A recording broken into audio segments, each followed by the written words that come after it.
Tornado Outbreak is a forgotten Konami action superhero game from 2009 that I will be reviewing today. I'm not 100% sure where to start my review, so I'm going to start off with graphics. While I played the Xbox 360 version of this game, I think it looks like a Wii title, and it did release on the Wii as well. Not saying that this is a bad thing, I'm just saying that Tornado Outbreak looks like a Wii game. Getting into the gameplay itself, this title consists of 9 normal levels and a 10th final boss level, and every normal level, excluding the tutorial, is divided into 4 zones, the first 3 being what I will call tornado zones, where you're a tornado and you get to go ham destroying everything, and the 4th zone being a totem pole boss, which I'll get more into later.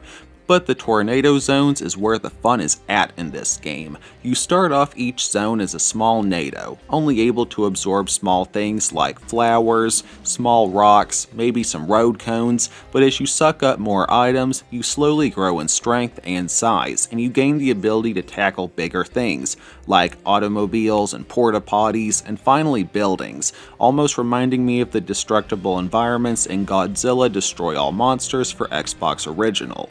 Now, there are a couple catches to all this destruction. First, there's a time limit in each area, and second, in most levels, the goal is not to destroy things or grow in size, but to collect this game's enemies called Fireflyers, who are little orange creatures made of fire, with each zone having a goal to collect 50 of the little guys and a stretch goal to acquire all 100 of each area, and you can tell where they're hiding thanks to orange glows underneath objects.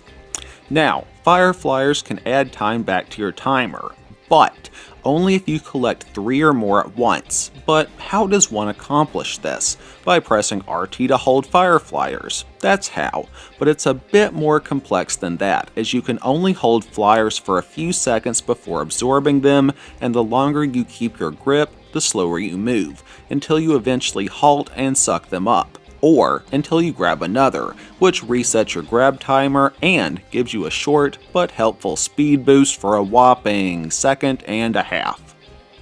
And after you've collected the required amount of flyers, you head over to something called the Lodestar to finish each zone before the timer runs out. Now, this is an interesting device, as according to the story of the game, the quote good guys, known as Wind Warriors, superheroes in this game, cannot survive on Earth due to the sun. But the Lodestar creates clouds over areas for our heroes to do their work in, which is a very interesting idea, and you have to stay in clouded areas during the game or suffer damage, although it could be a little hard to tell where the umbrella of protection had its borders, and I would sometimes accidentally go into sunlight and get burnt, as I was struggling to tell where the shade ended. Although this was never a massive issue, it was still a little annoying.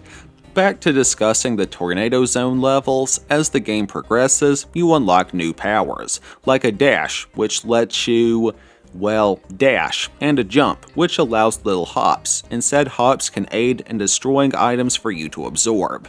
Now, from a story perspective, these powers are given to you by stone giants and some sort of water creature, and they ask your character, Zephyr, that in return for teaching him these moves, that he frees whatever giants and water creatures he finds. Being the main good guy of the story, he agrees, and this becomes a side quest to free said creatures, although the only reward you seem to get is some extra percentage on the completion meter. And I guess that wraps up the main gameplay. On to discuss the boss fights. The boss fights of this game are very interesting, and honestly, I'm not sure if I'd say they really fit the game that well. With the exception of the final boss, all bosses are totem poles, which are defeated by first reaching them, which requires navigating around sunlit areas and sometimes blocking fireballs lobbed by said bosses, and for some reason boss fights have fixed camera angles, which was super annoying. After you've successfully found your way to said totem poles, you then punch vulnerable areas while dodging attacks until they break. And yeah, that's the boss fights. The final boss was pretty similar, except he wasn't a stationary pole, he was a fire giant that moved around, and you also had to freeze some trapped Wind Warriors during his fight. I mean, I guess the boss fights were okay, but again, I'm just not sure if I'd say they really fit into this game. Oh yeah, I should also mention the vortex races, done before every boss fight. You basically run around a track trying to stay in between poles and sometimes blocking fire attacks. I don't remember the purpose of this from the story perspective, but it was pretty easy, and I won a gold medal on every single race, awarded for not messing up during the event. While I personally have not played Superman 64, this made me think of some footage of that game that I've seen of Superman flying through rings. Just wanted to toss that in. Now, as far as the story goes, which I have brushed up on a couple times, it was alright, holding a couple humorous moments and some unexpected turns that I won't spoil. But the story was alright, with some pretty decent voice actors.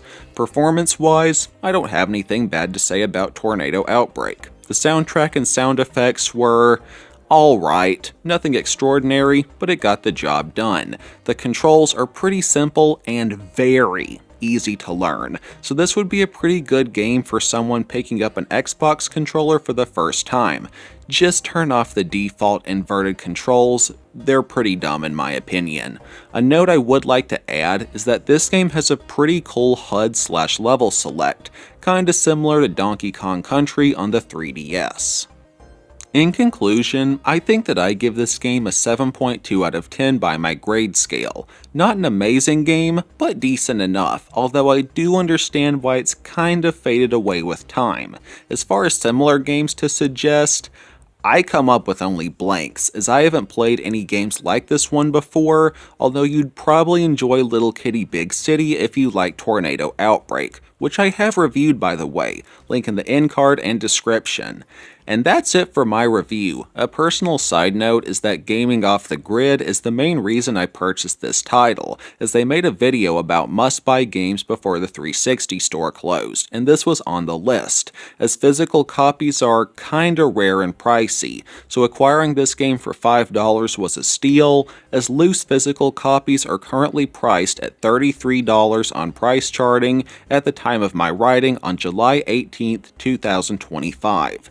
As far as my Bible verse of the day, I present John 10:10 NIV.